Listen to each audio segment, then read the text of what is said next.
Tenemos con nosotros a Fernando Moragón, a Eduardo Irastorza. Fernando, empezamos contigo. Obviamente la actualidad manda. Quiero saber qué opinas de lo que ha sucedido en Oriente Medio, el ataque de Israel, el atentado por parte de Israel, y también lo que está diciendo ahora Blinken. No ha sido muy duro, ¿no?, desde luego, con Netanyahu, teniendo en cuenta lo que ha sucedido, ¿no?, que es una barbaridad en las últimas horas. Efectivamente, Sergio, vamos a ver, esto es una pantomima. Es que están tratando el problema de Palestina y de los palestinos que están siendo bombardeados, no olvidemos, por Israel, como si esto fuera un fenómeno natural. Es decir, ha habido un terremoto y, oye, pues fíjate, como ha habido un terremoto, pues hay víctimas y luego hay movimientos secundarios, con lo cual pues sigue habiendo víctimas. Claro, como si fuera un desastre natural. Y entonces, pues bueno, pues hay que llevar ayuda humanitaria, y fíjate, no, esto es un engaño.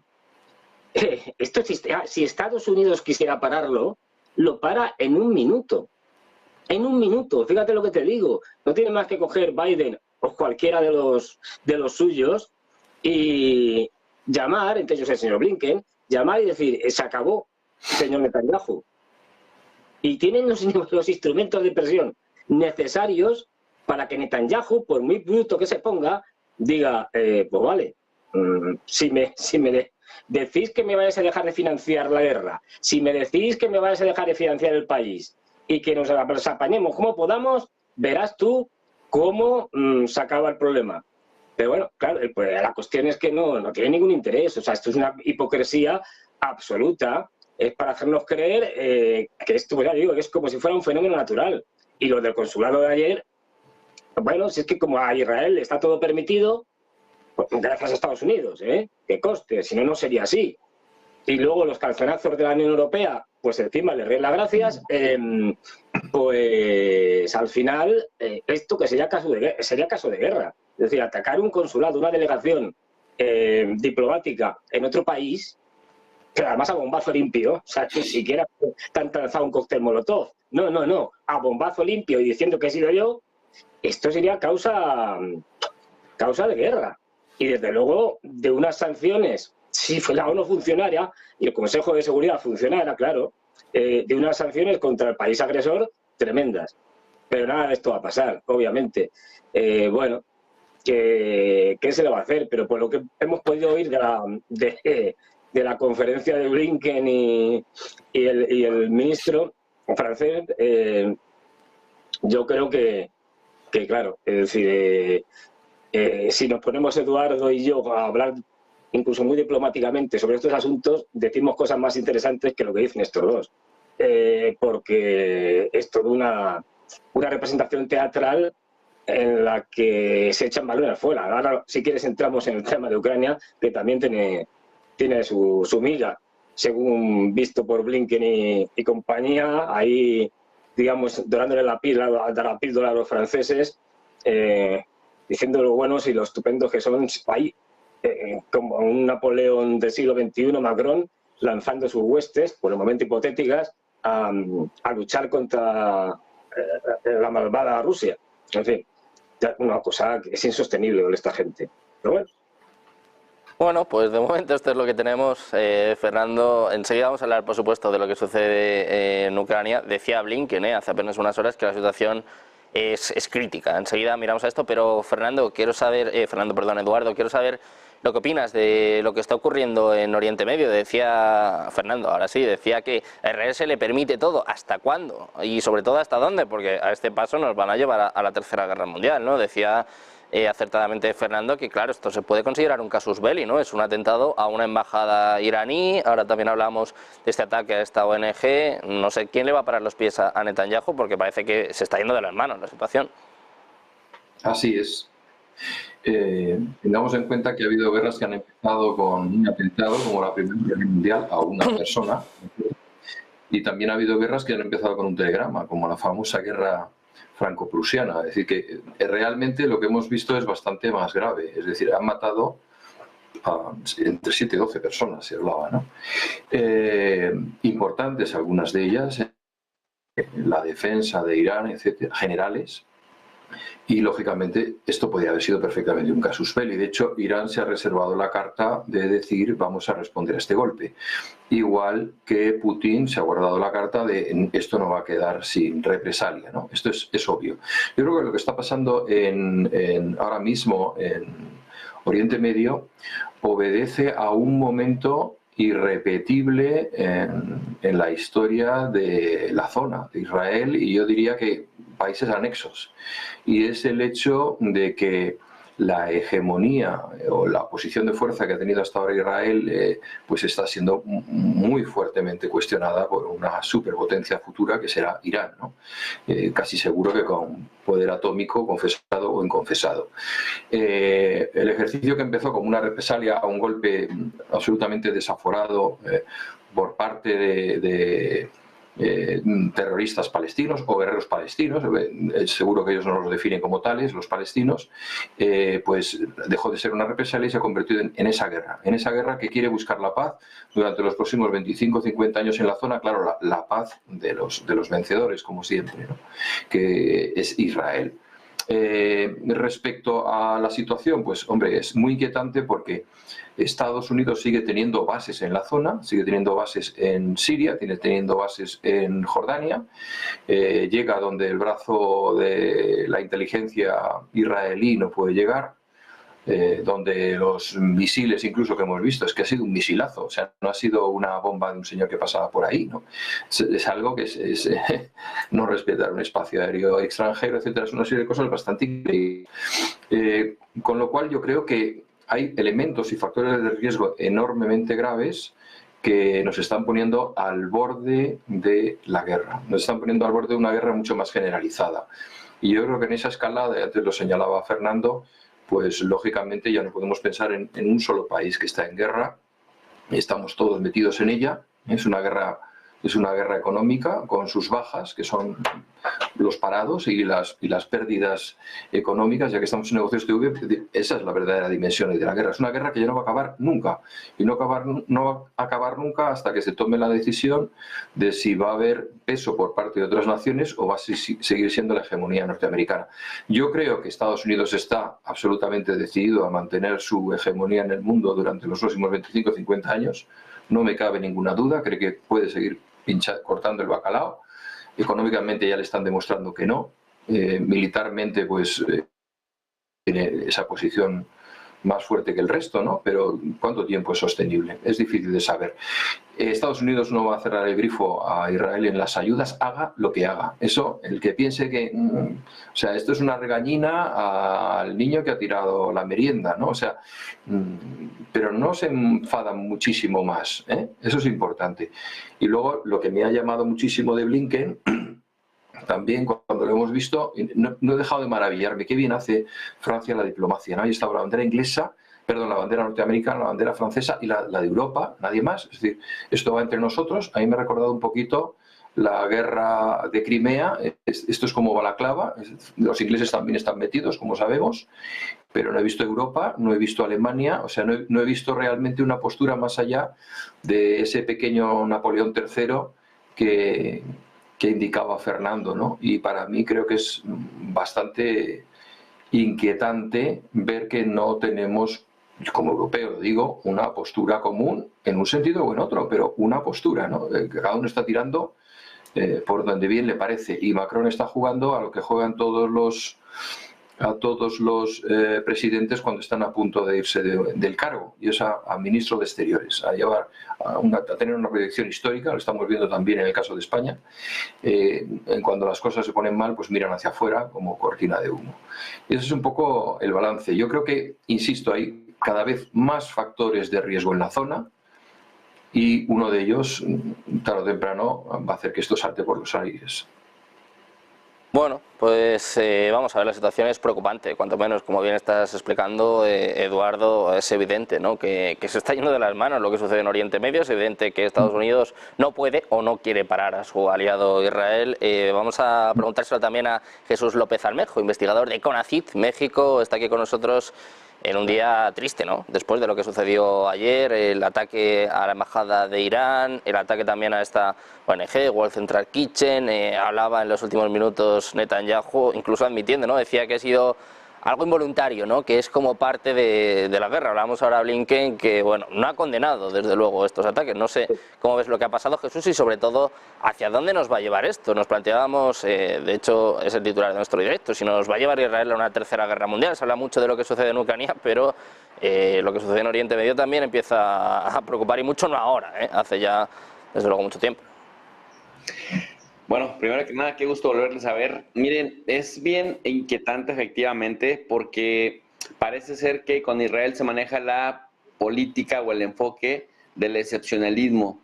Israel puede desconocer las convenciones de Ginebra, las convenciones de Viena sobre relaciones diplomáticas y consulares, incluso, sorprendentemente, Estados Unidos, que históricamente ha permitido y ha consolidado y ha utilizado en el Consejo de Seguridad las resoluciones de este órgano, que destacan por encima de las demás resoluciones de otros órganos por su obligatoriedad, por ser coercitivas, por ser vinculantes, al ridículo de llegar a decir que la resolución que el Consejo de Seguridad adoptó recientemente sobre las acciones israelíes en la Franja de Gaza, que no son vinculantes. Nunca se había hablado de que una resolución del Consejo de Seguridad, único órgano que destaca justamente por la vinculancia y la obligatoriedad de sus resoluciones, pues se manejara ahora como no vinculante. La han ignorado y no han llegado las sanciones, la han ignorado, pero no solamente la han ignorado, han cometido estos horrores en el hospital Al-Shifa y también en otros hospitales, pero de este se sabe que han dejado ahí 400 cuerpos terribles. Ahora vienen estos ataques a esta ONG, cuyo líder, cuyo dirigente, pues había tenido una simpatía con el sionismo bastante pública y ahora ha cambiado su versión, ¿no? Ha cambiado su visión o su opinión, por lo menos públicamente. Y luego vemos esto que me parece también una especie de provocación, como una especie de anzuelo, Sergio, porque cuando uno ve la situación interna de Israel, ahí hay una situación política caótica y Netanyahu empieza, o no empieza, más bien consolida, muestra su enfoque orwelliano de las cosas, esta de crear un enemigo común al exterior, aprovechando la excepcionalidad de Israel, sobre todo ante el occidente colectivo, y aquí se nota el tema de si Netanyahu no logra pronto colgarse de otro conflicto externo, ya sea Siria, sea Líbano, sea, y en este caso Irán, Netanyahu tiene los días contados, es un cadáver político en este mismo momento. Si hubiera elecciones anticipadas, de acuerdo a las encuestas que publica el 1 de abril el diario israelí Haaretz, Netanyahu solamente alcanzaría entre 18 y 19 asientos. Estas curules, se requieren que por lo menos para conseguir 61, que sería el 50% más uno del Parlamento israelí, de la Knesset, pues tenga arriba de 33, 34, que es, digamos, lo que el partido mayoritario, en este caso Likud o algunos otros, cuando van rondando el liderazgo, adquieren para posteriormente poder hacer una coalición de gobierno. Y en este caso vemos que el Likud ni siquiera, si en este momento se rompiera, digamos, la coalición de gobierno, que está muy cercano a romperse, y que además hubiera elecciones anticipadas, bueno, pues el partido Likud ya no figuraría, Netanyahu ya no podría estar al frente del gobierno. ¿Y qué es lo que necesita? Pues algo parecido a lo del 7 de octubre. ¿Por qué? Porque entonces convoca a cerrar filas a todos los demás partidos, y entonces no importa si originalmente eras parte de la coalición, los demás partidos se van sumando, pero justamente ahí lleva la semilla de su propia destrucción, porque ahora que la guerra pues ha paralizado a 500,000 personas económicamente activas, en su mayoría, de un país de 8 millones de habitantes, que están paralizados en el norte, están paralizados en el sur, pero que además los ataques insistentes de los hutíes y la disuasión que han logrado generar en el Valle de las Lágrimas, en Bab el-Mandeb, ha hecho que el puerto de Eilat realmente esté operando entre un 20 y 30% de su capacidad real, lo cual significa pérdidas. Entonces, en conclusión, pues prácticamente han obligado a que haya un debate abierto y público para que los religiosos también empiecen a pagar impuestos, 1, y 2, para que también vayan al servicio militar, lo cual hace que pues el partido religioso o los religiosos se salgan de la coalición de gobierno, que representan más o menos, Sergio, unos 18 curules, y con estos 18 curules prácticamente se rompería la coalición de gobierno. Pero si por el contrario siguen siendo también excepcionales los religiosos, los ultraortodoxos, de no pagar impuestos y de no hacer el servicio militar, entonces serían los otros, como Yoav Galán o el mismo Benny Gantz, los que se retirarían a sus partidos de la coalición. Y bueno, Netanyahu tiene que hacer malabares, y la fórmula probada, la única fórmula de éxito que tiene Netanyahu en este momento para sobrevivir políticamente otros 6 meses por lo menos, es meterse a una guerra con Irán, meterse a una guerra con el Hezbollah, o de plano seguir escandalizando, estirando la cuerda en Gaza, a ver hasta dónde le sigue llegando, digamos, la popularidad y la vida política, Sergio.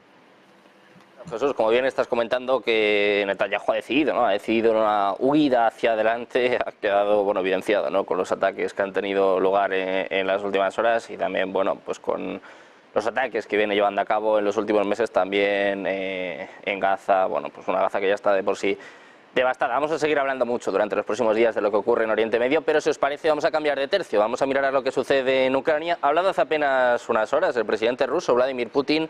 Fernando, quiero empezar contigo hablando de esta cuestión. Ya no se habla casi del atentado terrorista que tuvo lugar en Moscú hace poco más de una semana, pero como decía antes Eduardo, ¿no? Putin se ha guardado esa carta, desde luego no se va a olvidar de lo que sucedió, al menos 144 personas fallecidas, y dice pues que no van a parar hasta encontrar a los culpables, que va a ver sobre todo quién hay detrás de este ataque. Hace mucho este matiz, ¿no? Ya lo hizo precisamente unas horas después del ataque, que no le importa pues que Estado Islámico haya reivindicado este ataque, sino que lo que quiere saber es quién lo ha patrocinado, quién está detrás, y dice que puede ser un arma de doble filo, ¿no? Dice además, yo también puedo pagar para que haya atentados terroristas en otros países. Es, bueno, una amenaza, ¿no? Un mensaje para Occidente de que, bueno, que esto no se va a quedar aquí. Efectivamente, y señalándolo con lo que decía Jesús, muy interesante. Es decir, fíjate que aquí no hemos entrado en un desastre aún mayor o una guerra mundial ya a lo bestia, gracias a la prudencia, en el caso de Oriente Medio, de Irán, que lleva una actitud extremadamente prudente y aparte extremadamente inteligente, utilizando el eje de la resistencia, pero sin implicarse directamente Irán, y de Rusia, en el caso de Ucrania. La prudencia y digamos, la moderación en el tratamiento de la guerra de Ucrania por parte de Rusia frente a la continua escalada de Occidente. Acordaros que si en principio los misiles Stinger y tal, y luego las artillerías, luego venga, que le metemos los tanques, tal, y provocaciones, bueno, pues Rusia, las famosas líneas rojas nunca se cumplían, y Rusia se ha mantenido, digamos, sin caer en esas trampas. Pero ha habido un elemento que lo ha cambiado todo. Dos, en todo caso, pero sobre todo para mí uno.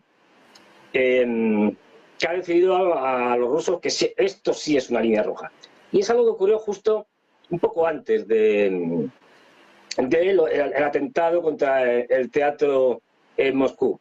Y es que los ucranianos hicieron una cosa que para los rusos sí es una línea roja, por lo que se ha visto. Y es que atacaron refinerías rusas. Y eso es tocarle digamos,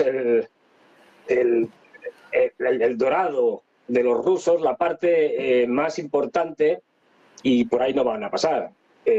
¿Cómo sería la cuestión que incluso Estados Unidos llamó públicamente a Ucrania a que dejara de hacer ataques a refinerías? Porque con el petróleo no se juega, porque puede haber, o el gas, es decir, puede haber todo tipo de situaciones imprevistas, o sea que cuidado. Justo inmediatamente después de eso, Rusia empieza a cambiar sus ataques y empieza nuevamente, acordaros, desde 2022, eso se había quedado ahí al final del 2022 paralizado, a atacar el sistema eléctrico ucraniano. En este caso empiezan por centrales hidroeléctricas, centrales de carbón, nodos importantes de repetición, y también empieza a atacar, y esta es la novedad, infraestructura gasística, depósitos de gas. No olvidemos, el mayor depósito de gas de Europa está en Ucrania. Todo tipo de instalaciones.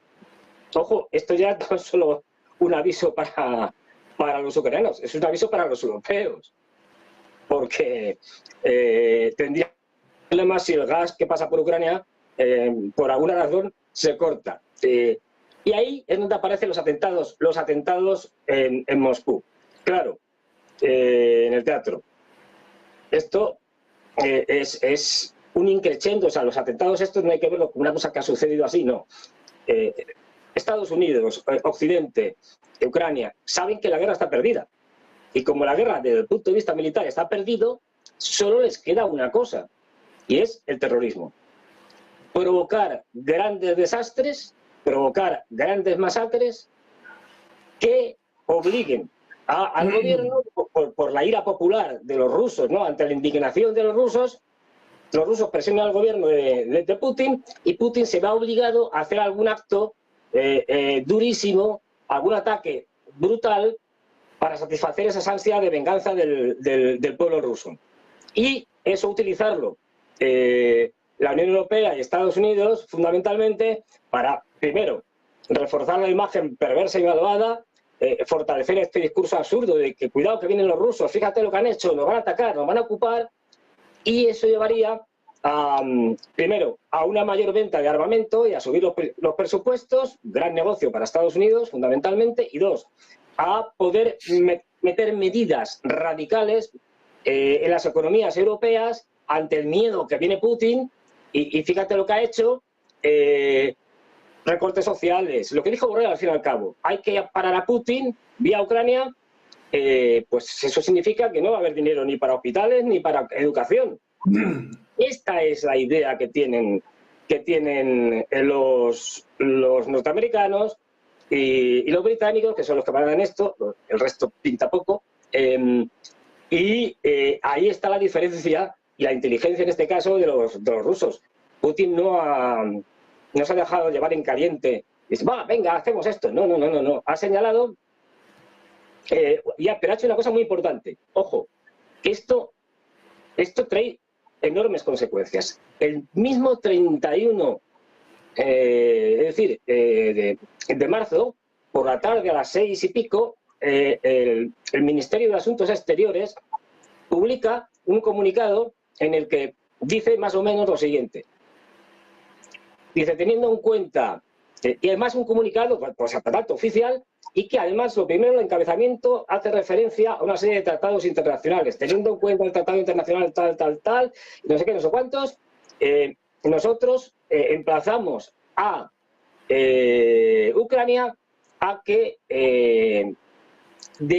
entregue las personas que han causado no solo el atentado o que están relacionadas con el atentado del Teatro de Moscú, sino con el de Aria Dugina, con el del periodista que asesinaron en San Petersburgo, hasta con el puente de Kerch, con los heridos del puente de Kerch. Una lista larga en la que sale un siniestro personaje, Maliuk, si mal no recuerdo, que es uno de los jefes de los servicios secretos ucranianos, que tuvo la osadía de decir públicamente en una entrevista en la televisión ucraniana que ellos estaban detrás de todos esos ataques y se vanaglorió de ello. Con lo cual, ¿qué le pide Rusia? Le pide Rusia algo que sabe que Ucrania no va a hacer. Le pide que les entregue todas esas personas que están implicados en esos ataques, tanto directa como indirectamente, como intelectualmente, para ser juzgados, atendiendo a leyes internacionales sobre la lucha contra el terrorismo. Como sabe que Ucrania va a decir que no, y de hecho ya ha dicho que no, ha hecho una bravatada de estas que no, en fin, esta gente estaba fatal de la cabeza, diciendo que lo que tiene que hacer Rusia es rendirse, así como lo oís. En fin, a partir de ahora Rusia está legitimada para atacar las dos organizaciones que ha dicho, además, en ese propio escrito, que están detrás, que es el SBU y el GRU. Es decir, las organizaciones de inteligencia de Ucrania, a partir de ahora, son consideradas como si fueran organizaciones terroristas y sus líderes podrán ser eliminados como se eliminó en su momento pues a líderes de Al-Qaeda. Es decir, van a ir a por ellos. Y esto ya supone un salto. Los señores del GRU y del SBU saben que tarde o temprano van a acabar muertos a manos de los rusos, porque ya es un objetivo legítimo. Los rusos son muy legalistas, y hasta que no han hecho esto, ahora sí, ahora ante la contestación de Ucrania de que no piensa hacer nada, van a actuar en consecuencia. Así que veremos seguramente cómo van a ir cayendo los jefes del SBU y del GRU con las consecuencias que eso tiene, porque son los instrumentos de inteligencia, pero también de represión interna. Si debilitan los elementos de represión interna, puede que cada vez más ucranianos puedan enfrentarse a un gobierno que a partir de ahora es ilegítimo. No lo olvidemos, que esa es otra. Hasta el 21 de mayo tiene para que hubiera salido el presidente que hubiera salido, la transición para entregar el mando, pero como no ha habido elecciones democráticas, pues este señor ahora mismo es un dictador. Y bueno, ahí las consecuencias internas van a ser importantísimas.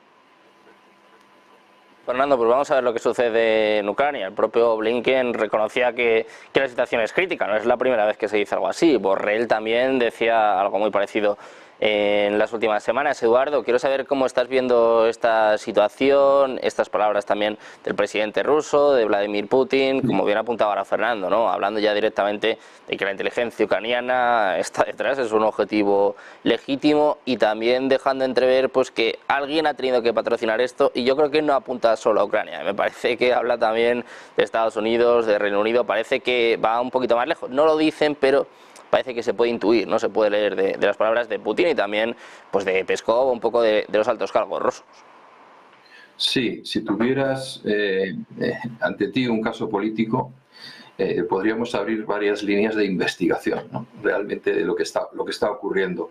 No quiere decir que sean ciertas, pero que son posibles. Una de ellas es lo que yo denominaría como la política del gran ventilador, que interesa a mucha gente.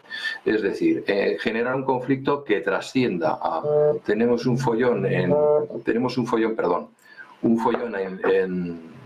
Ucrania, tenemos un follón en Israel, tenemos un follón en China... No. Poner el ventilador significa que todo encaje en un mismo conflicto. Bien, esto yo creo que hay intereses en que sea así, porque en el momento en que la guerra no se limite a Ucrania y haya conexiones, que si el Daesh, que si tal, Irán, la guerra que hemos perdido en Siria, los Estados Unidos, porque la perdieron porque Bashar al-Assad sigue estando ahí, o sea, el objetivo era desalojarlo y no lo han conseguido. El Daesh siempre se ha sospechado de él, detengan a los sospechosos habituales, pues el Daesh es un sospechoso habitual de estar a sueldo de Estados Unidos, históricamente, ¿no? ¿Qué significa eso? El hecho de que pillan a 4 desarrapados en un golpe tan tremendo me parece un poco de coña, ¿no? Me recuerda un poco como cuando pillaron a los del locutorio aquí en España, el 11S, ¿no? El 11M, ¿no? Por Dios, tiene que haber alguien más sofisticado detrás de todo esto.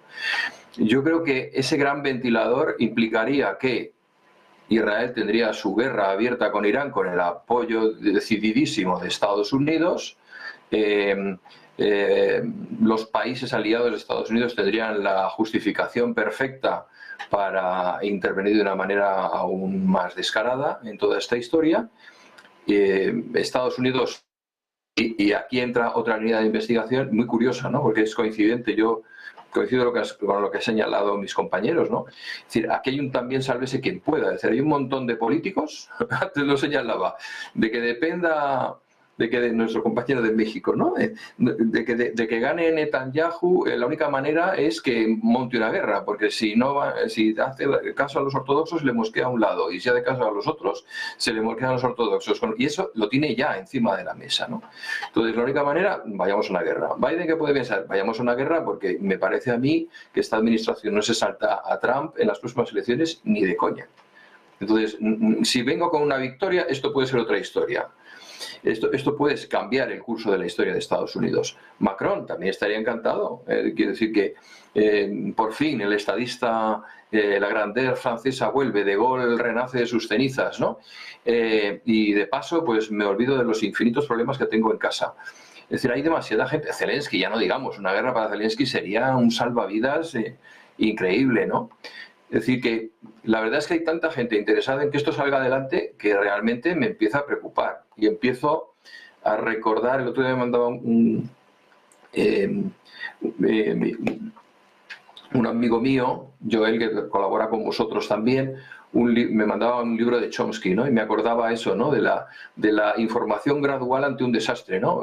Parece que no puedes evitarse la guerra. Ya la guerra que estás buscando desde el principio, ya estás preparado, opinión pública internacional, para asimilar que es que no había más remedio, ¿no? No había más remedio, por Dios santo. O sea, yo todavía no veo movilizaciones rusas. Dicen, Bielorrusia se prepara para la guerra. Vamos a ver, Bielorrusia tiene que estar más mosqueada que un pavo en Navidad, porque es que realmente tiene una montada en los países, en Estonia, Lituania, Letonia, en Polonia, tal, que vamos, que les das palmas y se arrancan, ¿no? No te quepa ninguna duda. Yo creo que realmente el mayor riesgo que hay ahora con la guerra de Ucrania es que se internacionalice. Que se internacionalice quiere decir que vaya desde el Dnieper hasta el mar de Omán. O sea, que es que puede pasar hasta el territorio Houthi, ¿eh? Y ahí eso sería un escenario de tranquilidad para Estados Unidos, porque dice, bueno, si ganamos la Segunda Guerra Mundial, ¿por qué no vamos a ganar esta, ¿no? Realmente, siempre que lo único que necesitarían sería su propio Pearl Harbor. Yo creo que ya Putin sabe perfectamente cuál es la línea de investigación que debe seguir y a dónde apunta todo esto. Yo recuerdo en un libro que se llamaba, un libro de Tintín que se llamaba Tintín en el país del oro negro, ¿no? Y salían Hernández y Fernández, los famosos investigadores, y decían, busca a quien se aprovecha del crimen, ¿no? Era su línea de investigación, busca a quien aprovecha del crimen. Pues yo creo que aquí es fácil identificar quién se puede aprovechar de la situación y quién no. Yo creo que Putin ya lo sabe. De hecho, el hecho de que no estén todo el rato diciendo vamos a golpear es porque ya saben que lo van a hacer y cuándo y a quién. Y no toca ahora. Coincido que es un criterio de prudencia. Es un criterio de prudencia por parte de Irán y por parte de Putin. A mí me recuerda, lo dije el otro día, ¿no? La famosa frase de Carlos V cuando el consejo que le da a su hijo antes de morir es, hijo mío, con la cólera no ejecutes nada, ¿no? Pues yo creo que eso lo ha hecho propio Putin. Es decir, no van a conseguir que hierre el tiro porque estoy nervioso en el momento de apuntar. Y son implacables. En ese sentido, tarde o temprano, pues empezarán. Esto será como la película de Múnich, pero a la inversa, ¿no? Pues precisamente, Jesús, por eso te quería preguntar. Estamos viendo, bueno, pues estos ataques por parte de Ucrania. Comentaba antes Fernando los ataques a las refinerías, el atentado que tuvo lugar en Moscú. Hablábamos también hace apenas unas semanas de los intentos de incursiones fronterizas en Belgorod, en Kursk. Claro, al final todo esto, si nos damos cuenta, es un compendio de provocaciones, ¿no?, por parte de Ucrania. ¿Qué están buscando? Jesús, hablaban antes de que, claro, la guerra militarmente pues está prácticamente terminada, ¿no? Es evidente pues que Rusia lleva la delantera, que tiene prácticamente todas las opciones de ganar. ¿Está buscando Ucrania provocar de alguna forma a Rusia, provocar un ataque y que pueda involucrar a la OTAN? No sé, ¿qué está buscando Ucrania con estos movimientos? Sí, mira, Sergio, yo estoy completamente de acuerdo con lo que dijeron tanto Fernando como Eduardo.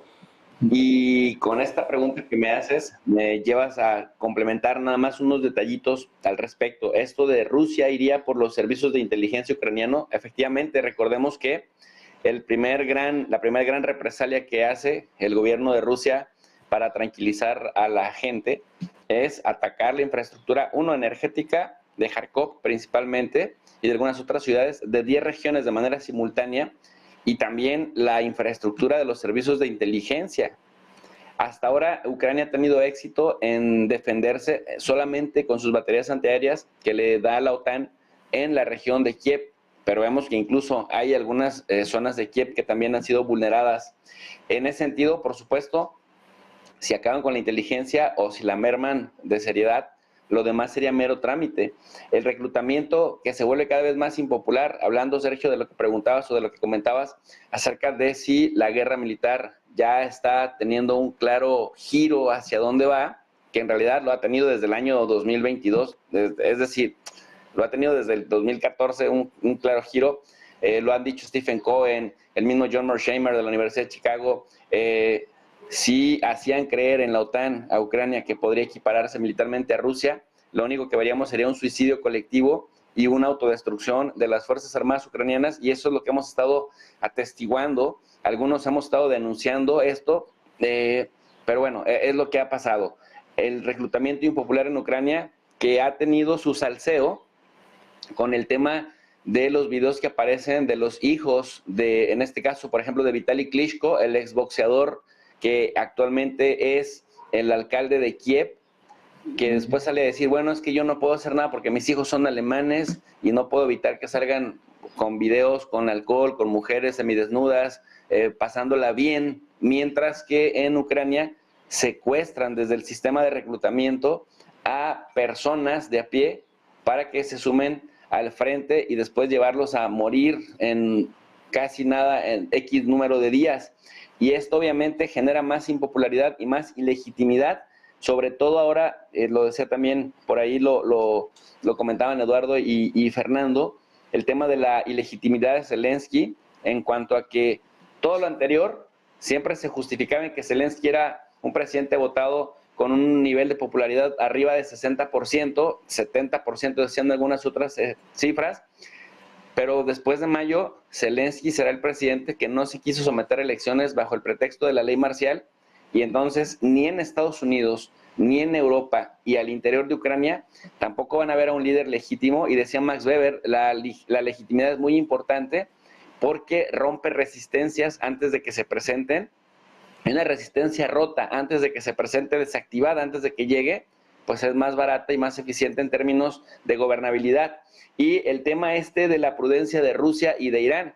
Me parece que en Rusia saben que en este momento darle más, por lo menos escándalo verbal, es darle gasolina a Zelensky para que se mantenga en el liderazgo fuerte, y me parece que lo van a desactivar, lo van desactivando por ahí, trabajar sigilosamente en dar un golpe contundente, pero sin que eso se traduzca en algo que pueda capitalizar Zelensky públicamente, porque Zelensky ya está pensando en entrevistas que ha dado recientemente a The Washington Post y a otras fuentes, en que si necesita todo el dinero del mundo para recuperar los oblasts perdidos, y dice, esa es la única manera de que nosotros podamos sentar a Vladimir Putin a la mesa para negociar, cosa que me parece un sueño guajiro desde un principio. Y finalmente, esto que también comentaba Eduardo, el riesgo de la guerra a escala regional con un solo eje.